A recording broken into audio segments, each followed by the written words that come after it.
All right. Today, Harvard Law School, we've got a report out that we found that American universities have reported $6.5 billion in foreign contributions to themselves and have failed to report that until an investigation was initiated by the education department. It looks like as a part of all this espionage and subversion and spying activities that have been going on in the universities, foreign activities. So today it just came out. I just got my Twitter account minimized or something. I've got another video that's loading up that goes over that, but pretty amazing. To just see more and more come out as time goes on. This is we're just getting the drops in the bucket right now. There's so much to this.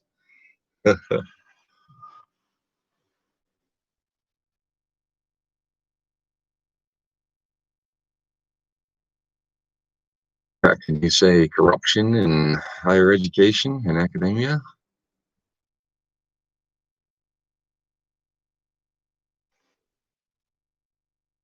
It'd be amazing to have such a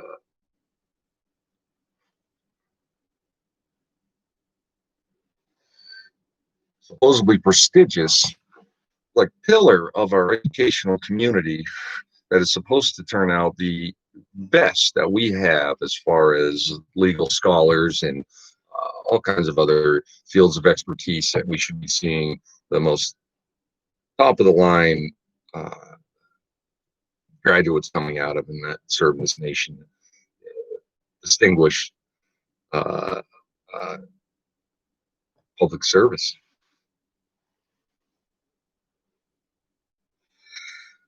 But that's not what we see.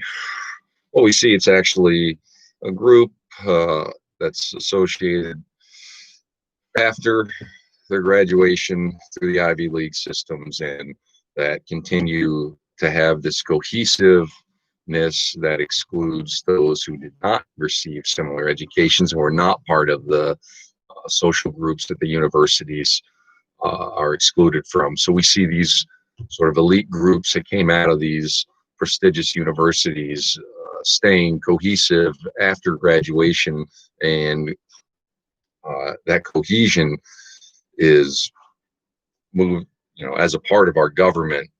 That cohesiveness of the graduates of these universities is part of what's subverting the American political system and our economic system. So when you have these groups that move into government and they branch out into the different branches and private industry and academia and all these different institutions of our society, and then you have the group still there, the subgroup or overruler group, really, where the allegiances is to the university and the allegiances are to the group and not to the office that they hold or the position that they're in or the constituents to which they are elected by. All those things evaporate and the loyalties are strictly to the cohesive group that was established as a part of the academics in this university. So it's pretty sad to see. I mean, I'm not amazed. I'm not shocked. How could anybody be shocked if Harvard came out and tomorrow it came out that Harvard had an underground training facility for Al Qaeda on their campus? I wouldn't be surprised. Really, I wouldn't. Look at all the things that these universities have done to undermine Americanism, and it's pretty clear that they're not working within any sort of traditional Americanism. They're definitely teaching Marxist doctrines. They're teaching legal doctrines that the foundational principles of their legal doctrines do not have anything to do with the foundation of our legal system in America. Instead, they have to do with legal systems which operate arbitrarily based on wealth and class. So we see that having taken over the rule of law in this nation, and why we no longer have judicial equality, is because of these cohesive groups that come out of universities and Ivy League schools. And it's the It's a DC frat club. Let's be honest. That's what we're dealing with. I mean, as average Americans, uh, we're the exploited class for the ruling elite class of these that come out of these universities and schools and move in very quickly to influential roles in our society, whether it be in the government, private industry, academia, other institutions, nonprofits. There's so many places where the roles are pivotal to the rest of society, and the roles are exclusively filled with those who have attended higher education. And there is no room for anybody that doesn't have a degree in higher education to do anything but sweep the floors or serve in a capacity which does not utilize their intellectual competency at all. Uh, what we really have here is an absence of common sense in the ruling elite of this nation, is evidenced in the effectiveness of the legislation. I think the legislative process is just 100% absolutely corrupt. There isn't zero transparency. There is zero correlation between the rhetoric of our political industry propagandists and the actual effects of legislation that's passed. So they've got their rhetoric that they talk about for their legislation, what it's going to do. Then you have the actual effects. So there's been this divergence. Back in the day, they used to craft legislation, to achieve a goal, and the rhetoric lined up with what happened there. And if it didn't, then they changed the legislation to achieve the goal, to actually have evidenced effectiveness of the legislation. And now what we have is evidenced effectiveness of usurping and subverting American citizens in our legislation. I can say it seems like the Trump administration has worked pretty hard to get this stuff figured out. We'll say that the financial market interventions, I just can't get on board with. I can't agree with, because they're Keynesianism. Keynesian economics is just a theory. It's not even a real economic system. It's a theory of economics that was created to propagandize economics in such a way as to make it acceptable to free market populations, that there be instituted economic system of control. So that's all it is. It's a system of controlling the economy of the nation through central planning, which is communist socialist doctrine, to plan things centrally and then to disperse the rules from that centralized authority to everybody else in society. So that's how the economy is being run everywhere. So black markets, really, that's where you have the free market system, is in black markets. There are, of course, price fluctuations there based on the risks associated with the illegal activities of the black market. So that's still not even really a free market, but it's not subject to the interventions that our supposed free market system, that Harvard would describe as a free market system, which is not a free market system. We have a Keynesian socialist economy with a fascist judiciary that works pretty much exclusively for industry, in conjunction with administrative bureaucracy, administrative state bureaucracy. So it's definitely on board with the judiciary. Is definitely working very diligently for private industry and the administrative state at the expense of the American population, at the expense of our rights and access to commercial markets, opportunity, and all those sorts of things. So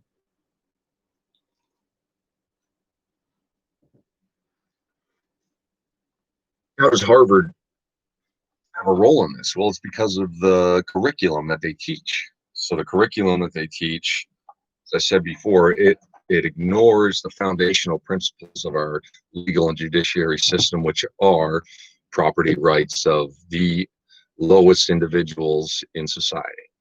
The rights of somebody who has barely half an acre of land, is deeded to that land before the law, should be equal to even Harvard, who has tons of acres and billions and billions and billions of dollars in endowments, um, and uh, an associative network that continuously streams, money, which is power and influence, into their endowments so they can spend them any way they want.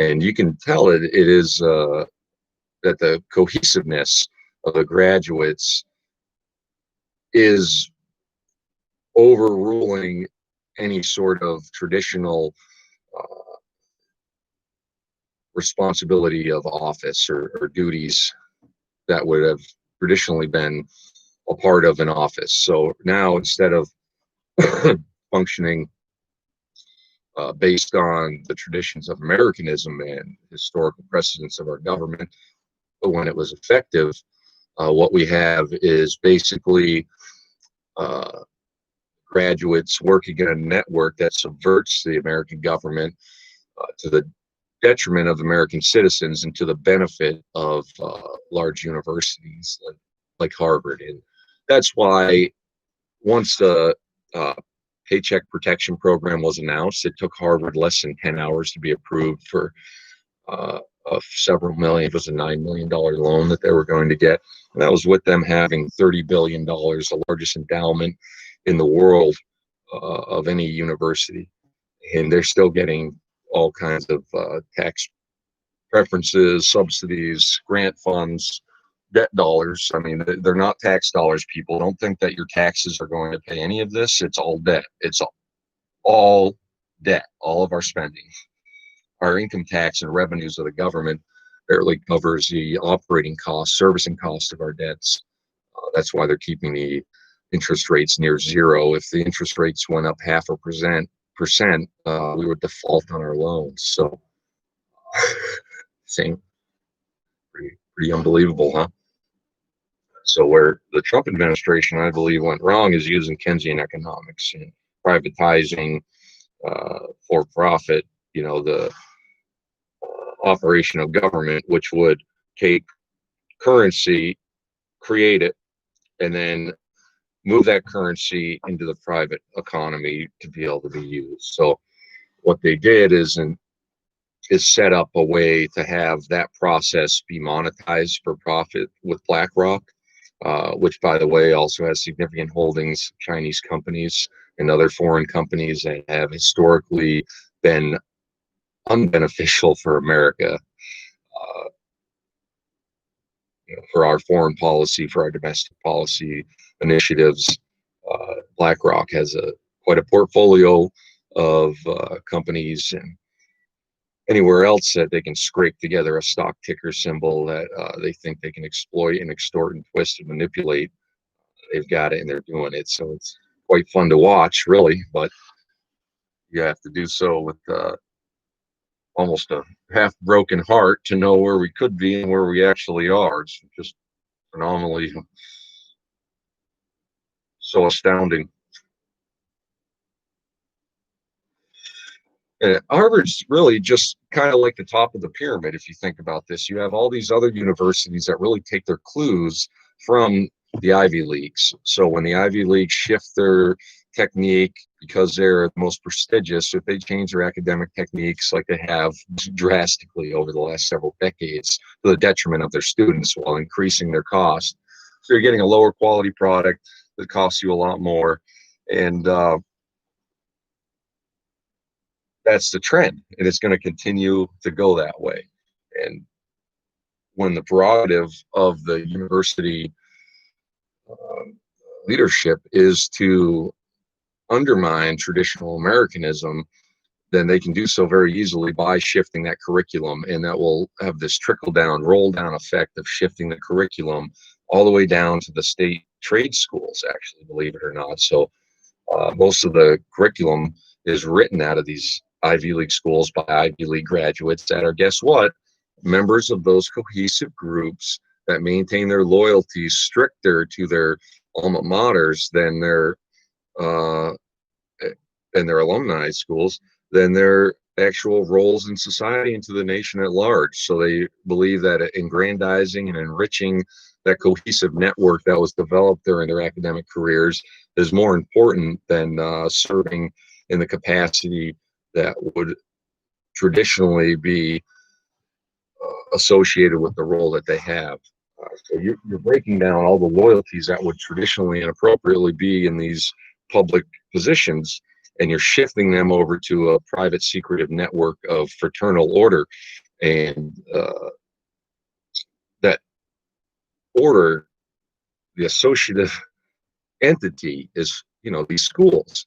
And they have all demonstrated that they're very anti-American, that they have no real true understanding of the Constitution of the United States, constitutional law, the rule of law. They lack the competence to articulate or understand the foundational principles of our legal system. Like I already said, let's reiterate a couple of them. It's equality before the law, regardless of pecuniary ability. So that was why for any disputes, pecuniary disputes of over $20 between parties, there's a trial by jury. So what's happened now is the administrative state, with the subversive network of cohesive uh, alumni to the higher education system, what they've done is they've changed the interpretation of that to say that there is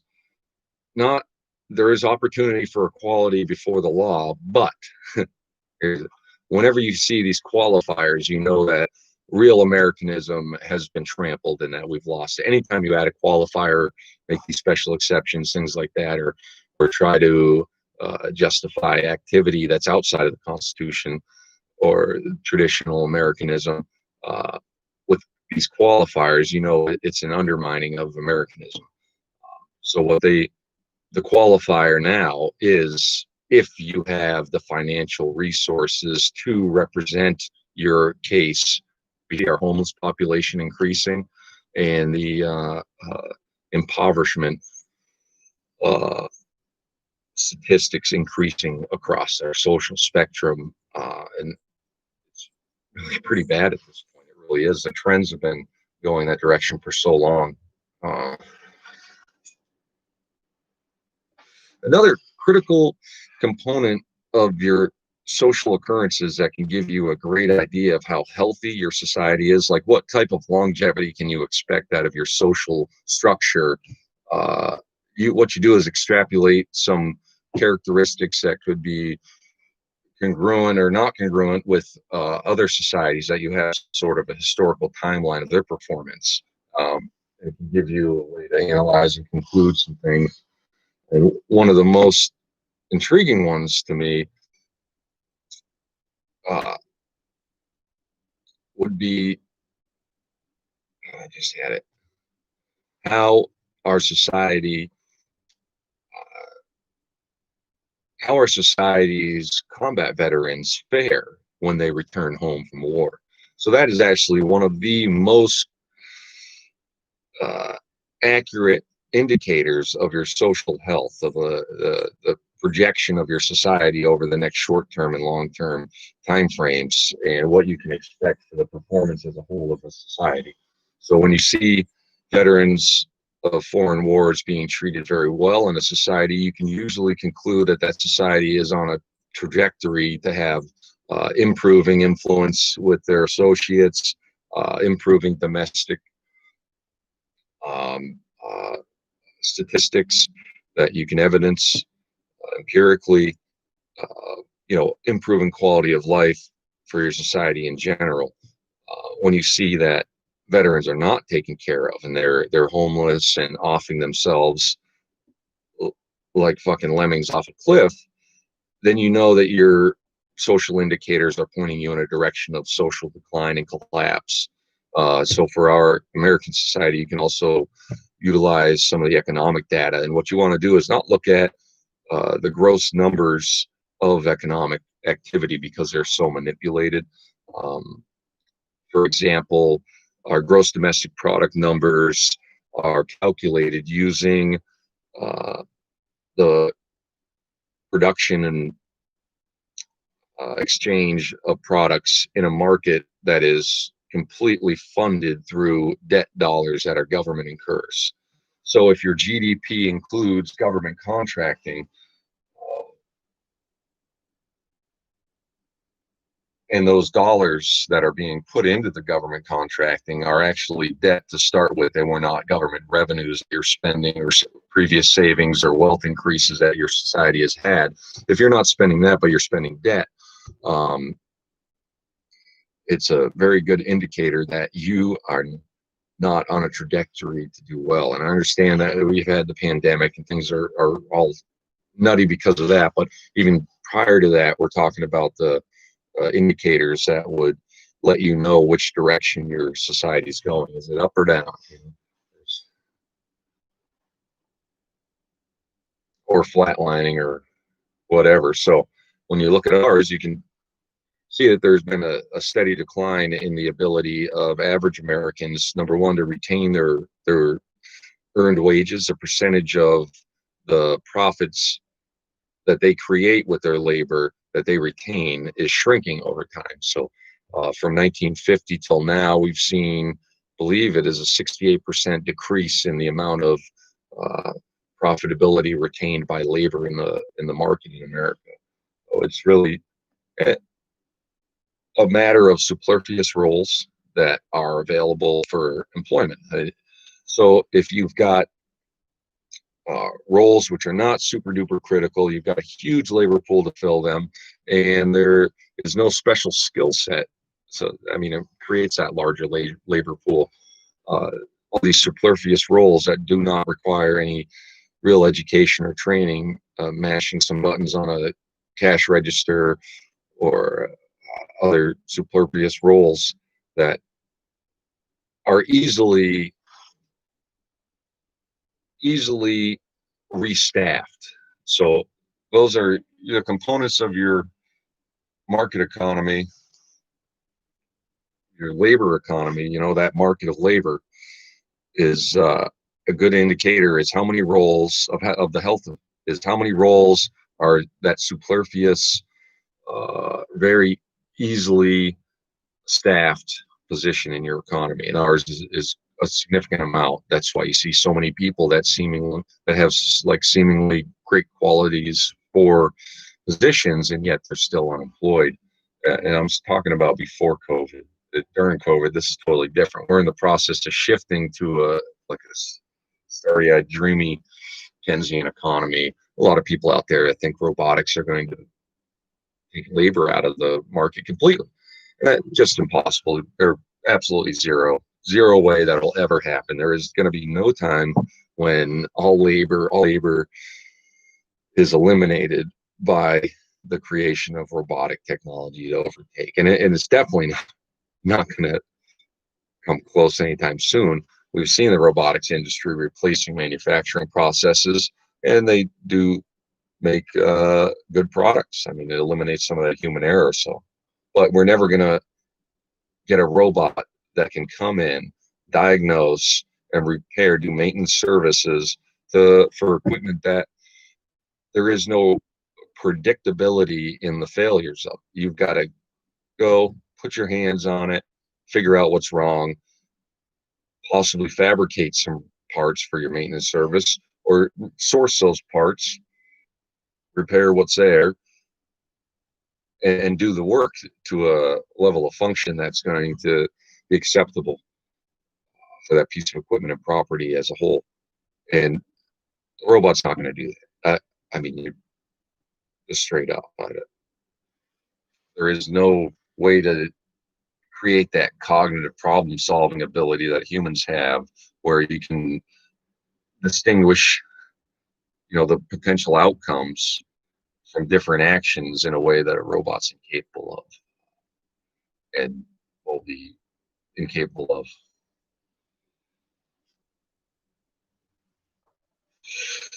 So in America, the trending right now is a decline in Americanism. It's a decline in the tradition of an American economy. This stuff has been happening for so long. Everybody just kind of accepts unconstitutional edicts as if they were valid. I mean, they're only valid if you behave in a way that is in accordance with them. And let's face it, at least 60% of America's currently enforced laws are unconstitutional. They're not based anywhere in the Constitution. In fact, they're explicitly removed from the toolbox of the government, and yet that's exactly what they've done is ignored the Constitution, claim that they don't understand it or have interpreted it to the best of their ability for the benefit of the society. They just ignore it, slide it off to the side, and say all those things that our founders did not want. Here's our toolbox. Let's open this up and start pulling out every crazy socialist, communist fucking thing that we can at every level of government that we can, local, state, federal, international, foreign fucking people that we can manipulate. The whole show. I mean, you show me an aspect of our judicial system that has interacted with the American citizens and ensured their constitutional protections. I'd like to see it, because what I see is the judiciary ignoring constitutional issues, taking social issues that are uh, divisive and should not be a part of the government spectrum of operation. They choose to rule on those issues to influence the society and uh, negatively impact our ability to have a constitutional republic. It's unbelievable. Okay, well, take care. That's all for today.